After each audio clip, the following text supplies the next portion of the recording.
Hey, what's up guys, Guardian here, company guys with a deck profile today, going over a brand new deck for the channel.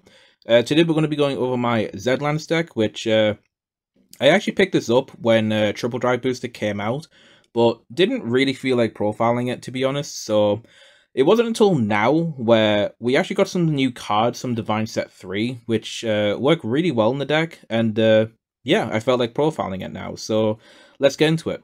So to start with the ride line, we're playing just the Zedhlans ride line. So with this, basically, the grade 1 allows you to check top 5 when placed to add a Wrought Iron card to your hand. So some of the units do have the Wrought Iron key name, but also the set order of the deck is also Wrought Iron. So I think there's about 15 targets in the deck, so top 5 check is like okay. Not super great, but there is obviously the chance of whiffing with this, but extra consistency is always nice, so I don't mind that. And then with the grade 2, when he's placed, you get to add the smithy order, basically the set order of the deck, directly to your hand, and because it is a grade 2 set order, we can play it straight away on that turn. So what the set order does is that you can rest it, and then choose a unit, give it 5k power, and then if it's a Wrought Iron card, you can give it an extra 5k shield and the intercept ability. So pretty neat. It pretty much makes it so that you can, intercept for bigger numbers, make guarding a bit easier. But the idea of the deck is to basically set up multiple of these because you're going to need it for Zedhlans' skill, which we'll go over now. So we have Wrought Iron Dragon King Zedhlans. So can I just say, by the way, the reason I made this deck was because he just looks really cool, and that was it. And also the deck is quite simple to play, so I also didn't mind. Quite like a simple strategy every now and then. Well, most times. Anyway, so what Zedhlans does is that when he's placed on a Zedhlans unit, so obviously the grade 2, but also notably when you Persona Ride, because it's placed on top of a Zedhlans unit, so that also works. So you Soul Blast 1 to search your deck or your drop for a smithy, well, a set order, and add it to your hand, basically. So you get the workshop set up, and yeah, basically means that if you open a Persona Ride, you can kind of just discard one of these to the drop, knowing that you can recycle it later. But yeah, we need to make sure that we have at least 3 of the workshop set up because of the second skill, which is when he attacks, you Counterblast 1 to get +1 drive. So he's 3 drive checks, and then at the end of that battle, if your units were affected by your smithy order at least 3 times that turn, you get to restand Zedhlans with drive -3, but he gets 10,000 power. So you do get something out of it there. But a restanding Vanguard, obviously, I mean, Overlord McGee over here, I know, but just the aesthetic of the deck with, like, making your units a bit stronger through the order, and then giving them some more armor with the extra shield value. It's just really cool to me, and yeah, even though it's just a restanding Vanguard, it's nice though, because you got to do like a little bit of setup for it, and you do lose the drive checks, but you get some power to at least get some big punches out later on. So yeah, so that's it for the ride deck. So we'll go into the main deck. Some of this is pretty straightforward. So of course we have 3 extra copies of Zedhlans for the Persona Ride. So of course he is a Wrought Iron, so we can actually add him to our hand with the grade 1, so we can actually search for the Persona Ride, which is pretty cool. But yep, just playing 3 of these. Not playing the other grade 3 Wrought Iron unit. It's just not that good, I think, so I'd actually like to play better cards, if that exists for the deck. But yeah, we did get some cool stuff for it in set 3, so we do have to go over the set order though, the Wrought Iron Workshop. So of course, extra power, the intercept, and +5k shield to make the defensive part of the deck a bit, it basically makes the deck a bit more tanky, and it kind of wants you to put your units to more use rather than just attacking, basically. So yeah, we're playing 4 of them because we don't want to, like, get damage checked and then lose one of them and then just not be able to play the game. So we're playing 4. And then, of course, we have the 4 copies of Lightning Search Dragon. So this is a Wrought Iron unit. So what he does is that when he's targeted by your smithy order, he gets the effect of your opponent can't target him with card effects. But do note, if they target the circle, it does get around it. So kind of sucks. But again, it's older design, so I'm not surprised there. They've kind of... I hate that the fact that they've gone the circle direction already, but it is what it is. But yeah, with him though, when he attacks, as long as he's been chosen by the smithy order, you can counterblast to draw a card. So the nice thing with this deck is that with the extra drive check from Zedhlans and then drawing from this guy, we're basically just turning our Counterblast into just extra resources and just extra card advantage. So the draw part of the deck is already there. The part it struggled with for me before was the power. And we're going to go over that now because this is where one of the new cards come in. So from set 3, we got a double rare called Ravaging Dragon. So this guy's really sick. So basically when he's boosted, he gets 5k power until the end of turn, well, until the end of the battle, for each set order that you have. So if he gets 15k or more, you can also Soul Blast, and then your opponent has to guard on 2 from their hand. So it makes perfect guarding harder, basically, which is good.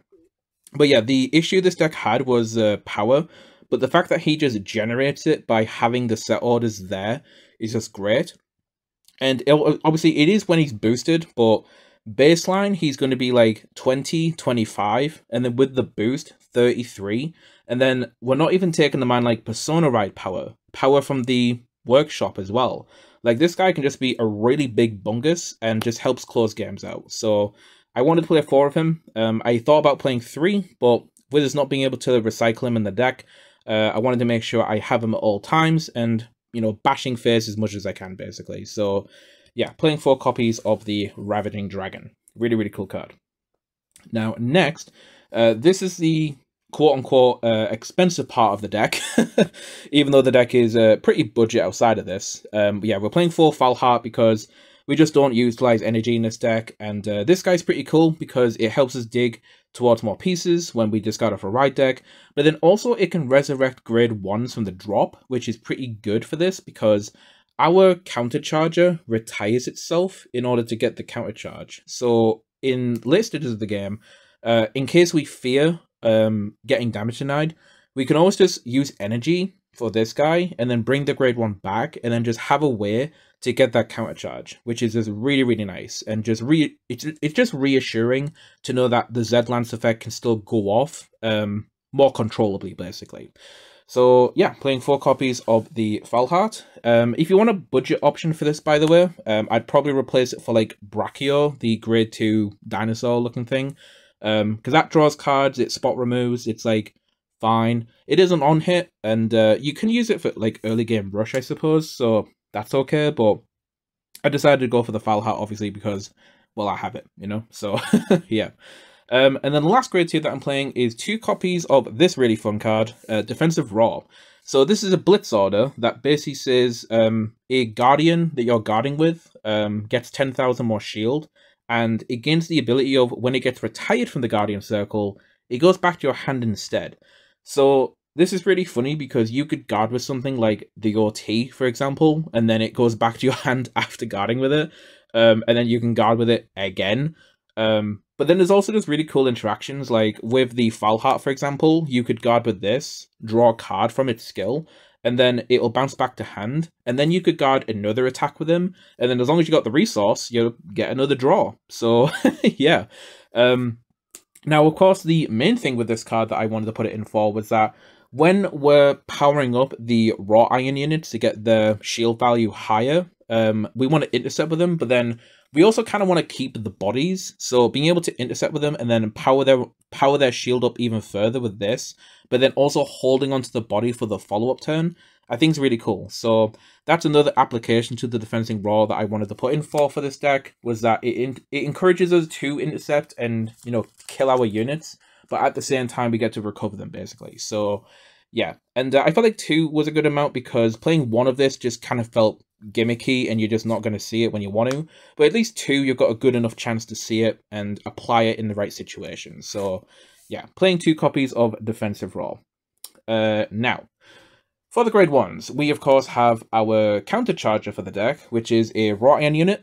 This is a Hadid. So this card basically, when it boosts, if it was a unit chosen by the ability of a smithy order, you may soul charge 1. Soul in this deck is not too important, but it is needed for the Ravaging Dragon, so in case it comes up, this soul charge could be relevant, but the main thing we use it for is the second skill, which is at the end of the battle that it boosts, as long as you got a grade 2 or greater Vanguard with Zedhlans in the name. If you haven't countercharged, retire this, and then countercharge. So there you go. So you can always access the counterblast that you'll need for Zedhlans' ability to get the extra drive, get the restand hopefully, and yeah, just go off. So, and like I said, it's a raw iron unit, so you can add this from the searches as well, which is cool. Now, the next grade 1, this came out in set 3 as well, with the Ravaging Dragon, and this card I absolutely love. This is Dancing Princess of Gale, Ainsley, I think her name is. So, it's a really simple skill. So when this unit attacks, if you have a order card in your order zone, if you have a set order, it gets 5k power. But then if it's if you have 3 or more set orders, it gets 15 instead of 5. This thing is hitting for 23 on its own without any resources. Like, that's crazy. Now, the really good thing with this, there's a few things I want to talk about, and I want to make sure I remember them, because it's really cool, because basically one of the issues I had was that, obviously, we can just use it as an 8k booster, right, to make magic numbers with our raw iron units, or just any unit for that matter. But then, it also encourages us to actually intercept with them to use that extra shield that we generate from the workshop, because even if these die, we could just move the Ainsley to the front row, knowing that it's going to be a good attacker. And it's going to be strong. So, yeah. So that's one thing. It is also a booster, so that we can actually enable the Ravaging Dragon as well. So that is another application to it as well. Not only being a beat stick, but it can also just help us boost stuff and get good numbers. But then, the other thing is, in the early game, if we're going first on our turn 2, because if we have that one counterblast, we kind of want to hold on to it, so that we don't get, like, damage denied for our Zedhlans on turn 3. But also, in the past, usually we'd call down the Lightning Surge to counterblast for him to get the extra draw, since we have one of the orders set up for him to get that draw effect. But you have to eat a counterblast, and then they could just attack into it, and then deny you a CB for your next turn, so Zedhlans can't use its effect, which is just kind of sucks, right? But with the Ainsley, it pretty much makes it so that we can have an 18k swing, because she'll be 13, and then the workshop will make it 18, because we can target her. And then because it's 18, it gets over a defensive, like if we're going first and the opponent's grade 1 still. So it gives us the early game rush that we still had before, but it also opens up us keeping our resources for the follow-up turn, and not, like, denying ourselves, basically. So yeah, there's a lot of applications with this card. It's a very simple card, but it's just great. It just works with the deck, and it's just perfect. So yeah, really, really cool. So playing 4 copies of her. And then, to close out the grade 1s, we only have 5 cards left here. We, of course, have our Perfect Guards with Elementaria and just 3 PGs, just doing Spark Reject Dragon for the shield. Yeah, just tanky deck in it, so might as well go for that. And then we are going with the 1 copy of Cat. Again, another good target for your defensive raw to bounce back to your hand, and then you could use it again later for either the draw effect or just the shield. So yeah, pretty good. So that's it for the grade 1s. So finally, for the triggers, going with the blue OT, just for the innate crit pressure. Again, restanding Vanguard crits to just work, so why not? Also, recycling cards pretty good just for defensive purposes, or getting like a Persona ride back. That's also pretty good. But yeah, we are, of course, doing 8 crit with the regular triggers. Just sticking with vanillas, really. We don't really need the skill crit in this deck, to be honest. But yeah, the theme I went for with this, by the way, is Blaze. So we have Blaze Warmonk, Blaze Maiden, and the other one of Blaze units as well. We have 3 of the front triggers and 4 of the heel triggers. Front triggers are pretty good for this deck, because again, 20k shield, you can bounce it back with defensive raw. Card, best deck, by the way.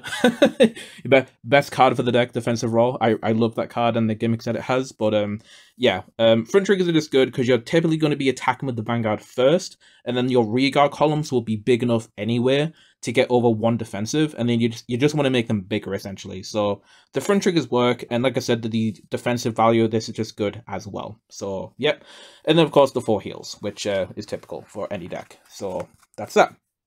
So that is it for the deck. Yeah, this deck is fun for the most part. Like, it is a simple deck, like, at heart. Like, there's nothing too spicy going on, but you have to admit the aesthetic of the deck is just neat.